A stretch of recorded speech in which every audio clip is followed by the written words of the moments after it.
In this video, we're going to talk about finding all the roots for polynomial functions.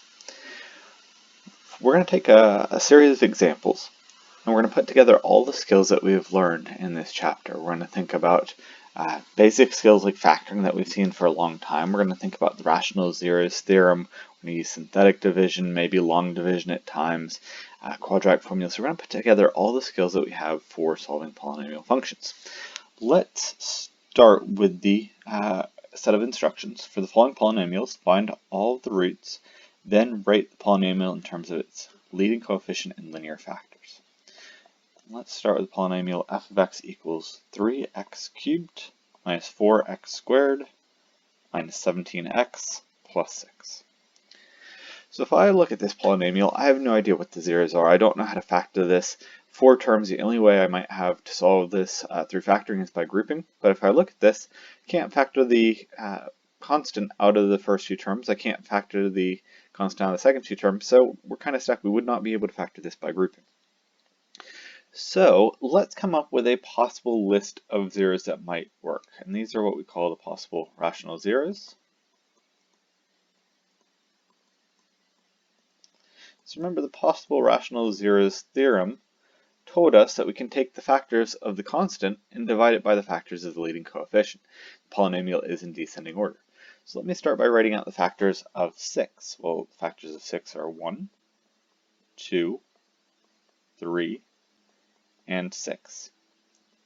Now notice how I've put plus minuses in front of all those because positive 6 could be a negative 1 and a negative 6, or it could be a positive 1 and a positive 6. Likewise, negative 2 and negative 3, or positive 2 and positive 3. I do the exact same thing for the factors of the leading coefficient. Well, the factors of 3 are just 1 and 3. And so this is a list of division, but I need a list of the actual zeros, so I'm going to divide these out. I'll start with the 1. 1 over 1 is 1. 1 over 3 is 1/3. And notice how each of them I retain the plus minus, because I could have a positive 1 over positive 1 being positive. I could have the negative 1 over a positive 1, that would be a negative. And I just have 2 more examples of each of those. Now move on to the 2. We have 2 over 1, which is 2. 2 over 3, which is 2/3. Next we'll have the 3. 3 over 1 is 3. And then 3 over 3 is 1. Well, we already had 1 in our list, so that's not unique. So we have the plus or minus 3, and then we have plus or minus 6 over 1. It's plus or minus 6. And then plus or minus 6 over 3 is just 2. And so again, we already had that in the list. So this is a comprehensive list of zeros that might work. And remember, these are just the rationals. So there might also be irrationals or imaginaries that our list hasn't generated. But this at least gives us a good place to start. Now, from here I'm going to vary a little bit with the book. The book says to take each of these and perform synthetic division to figure out which one actually works. I'm not going to do that. I'm going to just look at the graph of this thing. And so on my graphing calculator, I would type in y equals 3x to the third minus 4x squared minus 17x plus 6. And when I do this, I'm just going to give you a rough sketch. It's not going to be 100% precise. I'm going to get a picture that looks like this.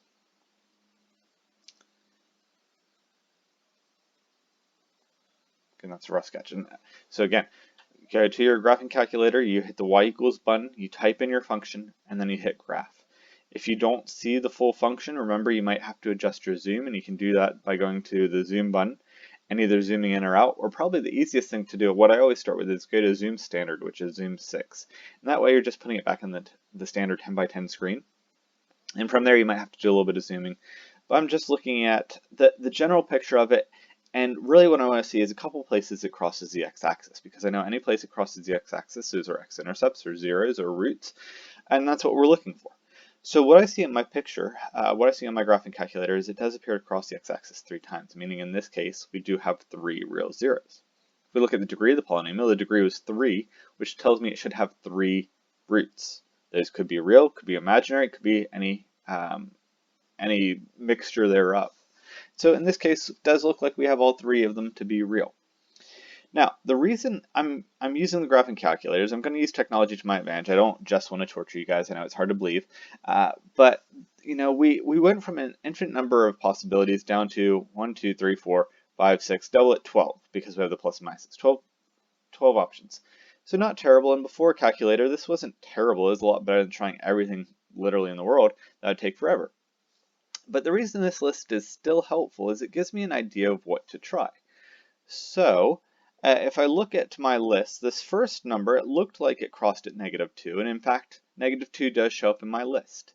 The next number, it's hard to tell, it's between 0 and 1, so I'm not sure exactly just from looking at the graphing calculator what that would be, but from my list, I see that I have a -1/3. That might work, right? But then the other option on all of these is that they are actually irrational. So even though it looks like it might be -1/3, positive 1/3 rather, it might actually be something like the square root of 2, something that I can't find the exact value for without doing the quadratic formula.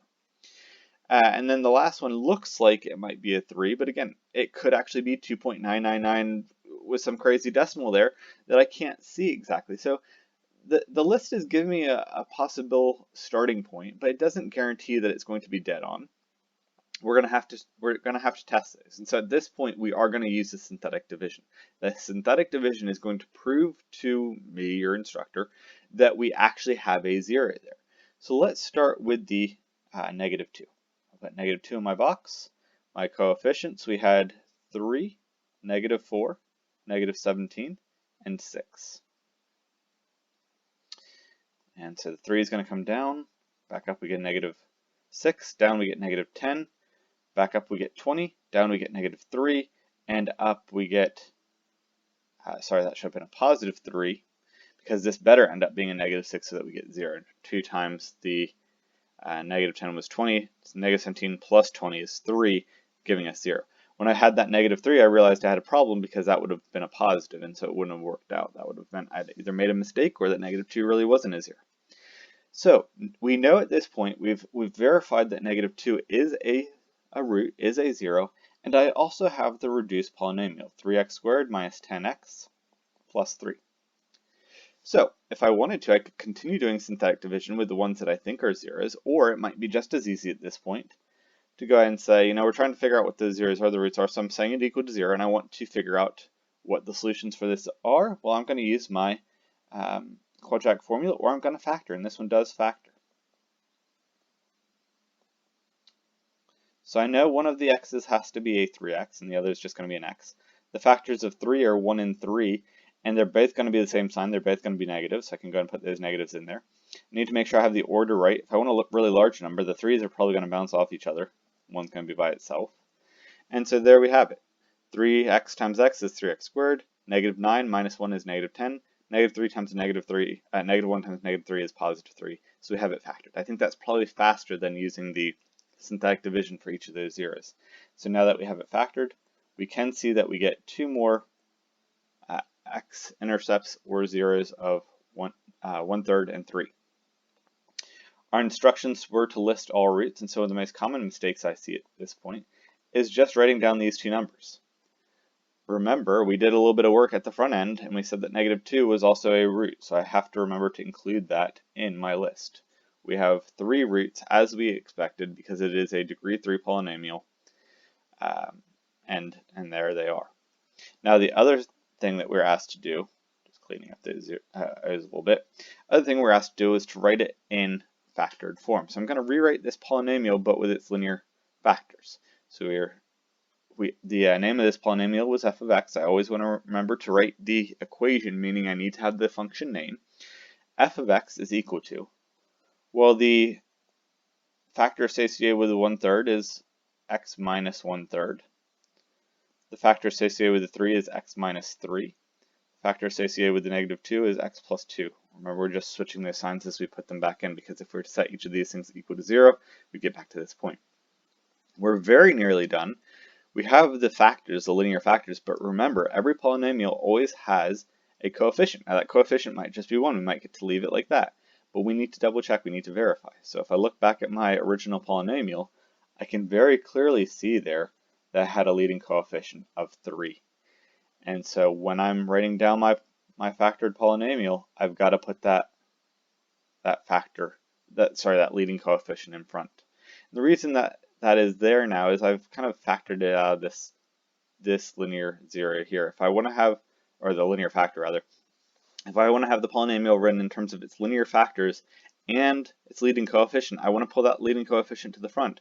I can't leave this factor as the 3x minus 1 because that leading coefficient is still tied up inside of one of the factors. We are writing these things x plus or minus, nothing in front of the x, and any coefficient goes to the very front. So that one was relatively simple because we could see all of the zeros right from the start. Just by looking at the graphing calculator, we could see all of our roots. So you might be asking the question, well, why are we doing any of this if the calculator can just give us all the answers? Well, the calculator can't always give us all the answers. So let's take another example. G of x is equal to 2x to the fourth minus 10x cubed plus 16x squared minus 40x plus 32. I'm going to approach it the same way. I'm going to start with the rational zeros. And so I'm going to take the factors of my constant over my factors of my leading coefficient. We have a lot of factors for the constant this time. 1, 2.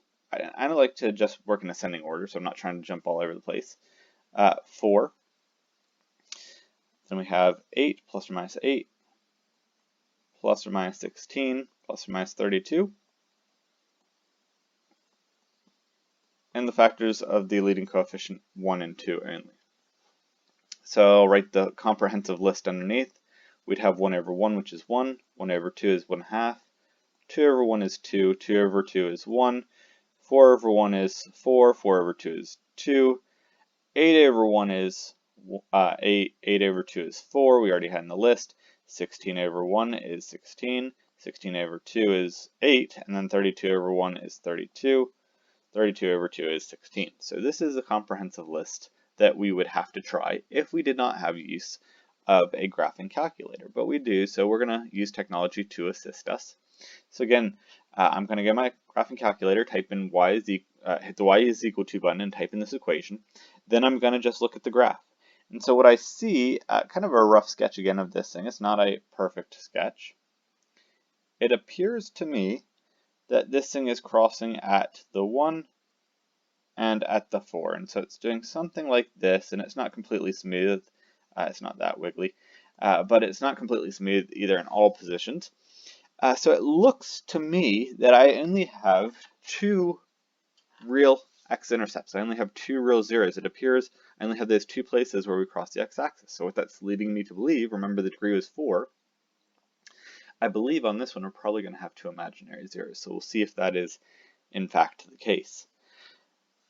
So the 2 that I said look like they might work, and it's not a guarantee, but they look like they should, are the 1 and the 4. So let's start there. Let's test those 2 numbers. So I'm going to start with the 1. My coefficients 2, -10, 16, -40, and 32. Bring my 2 down, back up we get a 2, down -8, up we get a -8, down we get an 8, up we get an 8, down we get a -32, up we get a -32 for a remainder of 0. Perfect, we do in fact have a real 0. Now, one thing I noticed about all these numbers at this point, they're all even, and that was true even in the first line. So if we wanted to, we could have definitely factored a 2 off the polynomial. I just knew I didn't know how to factor something with a degree 4 in all these terms, so I just jumped right into the synthetic division. At some point, it might be a good idea to factor off that 2. Doesn't have to be right now, but we can see what it looks like. So at this point, we have a polynomial that is a 2x cubed minus 8x squared plus 8x minus 32. And so if I wanted to factor this thing, I would have to factor it. The only way we have possible to factor is factoring by grouping. So if I were to set this equal to 0, I might in fact be able to factor this one by grouping. And we can. So I'm going to do that. Now the alternative was, or even another way we can do it, I noticed that I have another clear 0, another clear x-intercept. So if I'd wanted to, let me cut this out of here for just a minute. If I'd wanted to, I could have used synthetic division again. So we'll see what both of those methods kind of look like. Let me just get rid of this right now. So let's put that 4 there, and we'll see where that gets us. So we'd have 2, 8, 0, 0, 8, 32 for a remainder of 0. And at this point, we'd have the polynomial 2x squared plus 8 equals 0. And now that's definitely something that we can solve because it just has that single x squared variable. Or we could use quadratic formula. But like I said, another way to get to this point was to have taken that degree 3 polynomial and factored it by grouping. So I can factor off the 2x squared, x minus 4. I can factor off the 8, x minus 4 equals 0. So we have x minus 4 times x squared, 2x squared, plus 8 equals 0. Notice the x minus 4 corresponds to that root of 4 that we just pulled out, or that we just used synthetic division to kind of factor out. And we were left with a 2x squared plus 8. And that's what we see here. So we were able to factor this when we do know that x is equal to 4 will be a 0. And so now I'm going to solve this last little piece, the 2x squared plus 8 equals 0. And so because it is only that single x term, I'm going to move the 8 over to the other side. I'm going to divide both sides by the 2. And then I'm going to take the square root of both sides. So x will be equal to plus or minus square root of negative 4. And because we have a negative inside square root, I know that will be imaginary. I can also calculate the square root of 4 pretty easily. That is just a 2. And so I get two zeros, two imaginary roots of positive 2i and negative 2i. And so now I do have a comprehensive list of roots. My roots,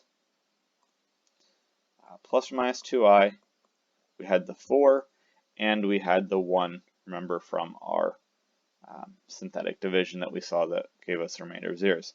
So those are our roots. And now I'm going to write this thing in linear factored form. So my polynomial name was g of x. My first root is 2i, positive 2i, so I'd write that as x minus 2i.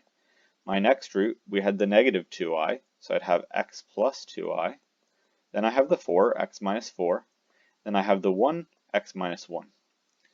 My leading coefficient, if you'll remember, was a 2, so I'm just going to stick that back in front. And so there is my polynomial written in linear factored form with its leading coefficient pulled to the front. So notice here was a great example of something that we had to use the process for. We needed to start by listing those possible rational zeros. We found a pair that worked, and we were able to take those to pull out a couple of the real zeros we knew existed in order to leave us with something that could be factored or solved using some method that we already knew. But I would still allow you, or I'd still say that you could make the argument that why am I finding those possible real zeros? It still seems like we've been able to read everything directly off the calculator. And so let's take one last example. X cubed plus 2x squared minus 2 minus 1. And I'm going to start off the exact same way. I'm going to find those possible rational zeros. Possible rational zeros. And so the factors of the constant, plus or minus 1, the factors of the leading coefficient, plus or minus 1, means the only possible rational zero is a 1 or a negative 1. That's a problem because this is a degree 3 polynomial. Now it could be that that 1 repeats itself. And so we would be able to see that from the graph because the graph would be touching and turning on the x-axis, or it'd be bending as it went through the axis, meaning that the multiplicity would be a little bit higher. So let's take a look at the graph. Let's see what the graph looks like. And so what we're going to see is that we have two x-intercepts that appear to break between values, between whole numbers, and one appears to cross through a 1. So again, typing this into our calculator, we'll see something that looks roughly like this.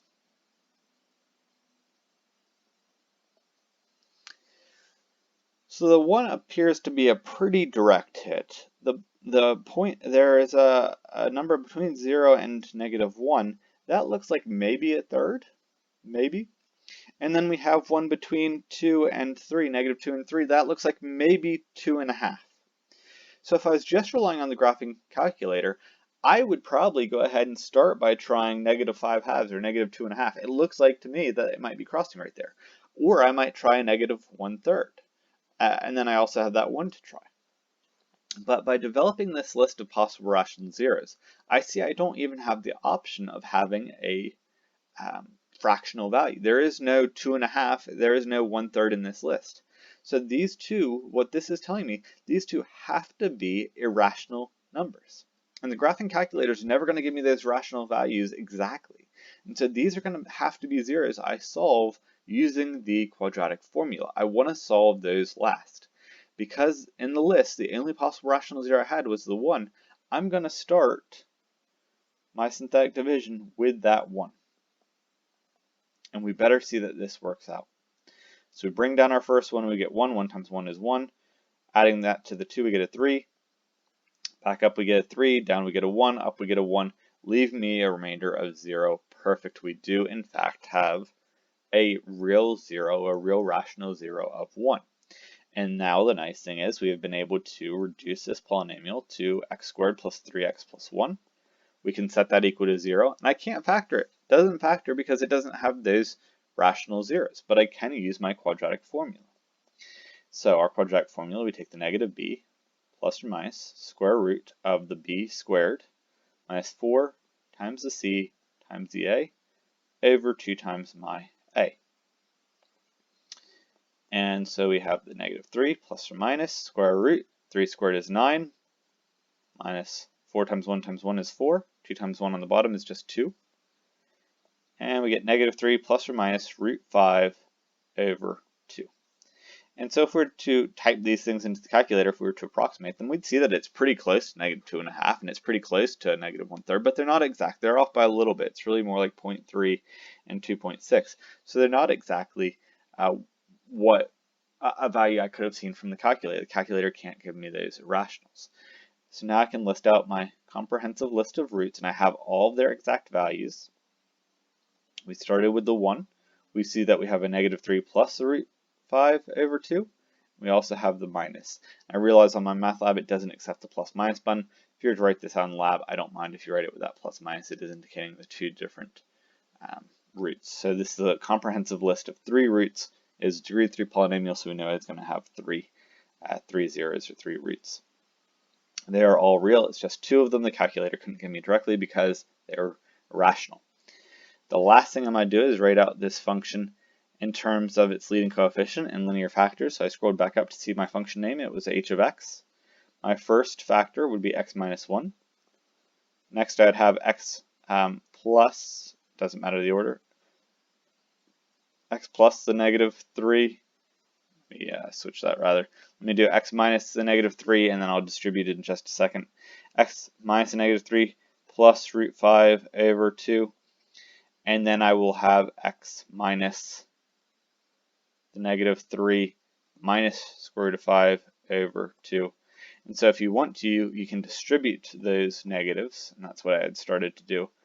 X minus 1, x plus 3 minus square root of 5 over 2, and then x plus 3 plus the square root of 5 over 2, just cleaning up those signs a little bit. I don't necessarily require that. If you get to this point, that is fine. I just cleaned up those signs a little bit.